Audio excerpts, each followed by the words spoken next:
दर्शकबिनहरु सबैभन्दा पहिला त तपाईहरु यो भिडियो हेर्नुहोस्। यो भिडियोमा हामी तपाईलाई एउटा जादु देखाउने छौं।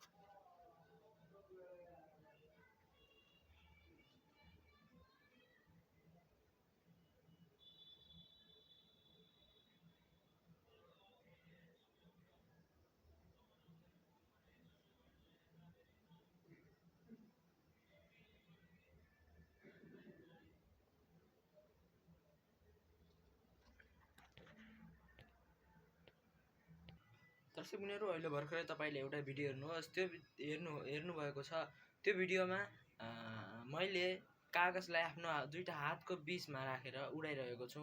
त्यो कागज कसरी उडिरहेको छ के तपाईलाई यो अचम्मै लाग्यो होला। यो त जादुगरै जस्तो लाग्यो होला। तर त्यो होइन, म जादुगर होइन। यो जादु सिक्ने सबैभन्दा सजिलो जादु हो। आजको यो भिडियोमा म तपाईलाई यही जादु सिकाउने छु। त्यसैले यो भिडियो कम्प्लिट हेर्नुहोस्। यो जादु सिक्नको लागि सबैभन्दा पहिले तपाईलाई चाहिनेछ एउटा कागज चाहिनेछ। कागज हेर्नुहोस्, मैले पनि एउटा कागज लिएको थिएँ। कागज त थाहा छ, कागजको जादु हो भने कागज त चाहिन्छ। त्यही भएर एउटा कागज बोक्नुहोस्। कागज चाहिन्छ र कागज पछि हजुरहरुलाई चाहिने एउटा पेन। हेर्नु, मैले पनि एउटा पेनको मद्दतले कागजलाई उडाइरहेको थिएँ। हजुरलाई लागिरहेको होला म आफ्नो हातले कागजलाई उडाइदिएको होइन, तर म एउटा यो पेनको मद्दतले त्यो कागजलाई उडाइरहेको थियो। त्यो भिडियोलाई फेरि पनि राम्ररी हेर्नुहोस्। त्यो भिडियोमा यो पेन कहीँ न कहीँ देखिएको छ। के हजुर भेटाउन सक्नुहुन्छ त्यो पेन? फेरि अगाडि गएर हेर्नुहोस्। ल अब जादु सिकौँ। मैले त्यो जादु कसरी गरेको थिएँ र त्यो जादु पनि तपाईँ त्यसरी गर्न सक्नुहुन्छ।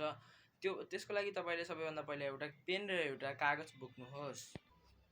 कागज बोकिसकेपछि तपाईले एउटा कागजलाई यसरी एउटा यसरी डल्लो बनाउनुहोस्। एउटा गोलो डल्लो बनाउनुहोस्। यो गोलो डल्लो कागजको गोलो डल्लो बनाइसकेपछि पेनको काम लाग्छ। पेन के काम लाग्छ यो तपाई यही सोच्नु लाग्नु भएको होला। ल हेर्नुहोस्, यो कागजलाई यो पेनमा यसरी बेर्नुहोस्। हेर्नुहोस्, अब ललिपप जस्तो बनाउनुहोस्। पहिला कागज र पेनलाई ललिपप जस्तो बनाउनुहोस्। तपाईहरुले देखिरहेको होला यो कागज ललिपप जस्तो देखिरहेको होला। हेर्नु, तल पेन छ, माथि कागज छ। यो पेनलाई ललिपप जस्तो बनाइसकेपछि यो आफ्नो हातमा यो कागज र पेनलाई दुवैलाई यसरी राख्नुहोस्। तपाईहरुले यसरी हातमा राखिसकेपछि पेनको भाग यतापट्टि गराउनुहोस् र कागजको भाग आफ्नो हातमा बनाउनुहोस्। हेर्नुहोस्, अब यो हातलाई यो कागजको यसरी माथि राखेर यो यताको पेन दबाउनुहोस्। कागज उड्छ। हेर्नुहोस्, यसरी उड्छ। ल अब यसलाई राम्ररी गरौँ। यसरी राखिसकेपछि यो हातलाई चेप्ने यो दबाइसकेपछि हेर्नुहोस्, अब हामीले यो हात छोड्यो पनि यताको जो यो पेन हुन्छ, पेनले कागजलाई समातिरहेको हुन्छ। त्यसैगरी हामी पनि पेनलाई समातिराखौँ। हेर्नुहोस्, अब हजुरहरुलाई लागिरहेको होला यो कागज उडिरहेको छ। हेर्नुहोस्, यस्तो गरे पनि गिर्दैन।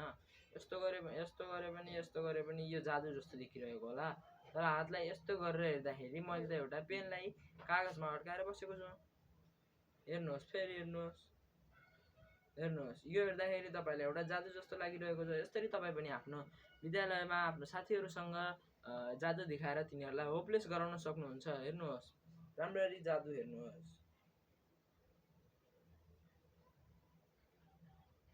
यसरी हातलाई घुमाउनुहोस् ताकि यो म्याजिक अलि रियल देखियोस्। हातलाई टाढा राख्नुहोस् ताकि हामीले लागोस् हामी हातमा राखेर कागजलाई उडाइरहेको छौं। हेर्नुहोस्, ल यस्तै जादुवाला भिडियो सिक्नको लागि यो च्यानललाई सब्स्क्राइब गर्नुहोस्। Thanks for watching this video.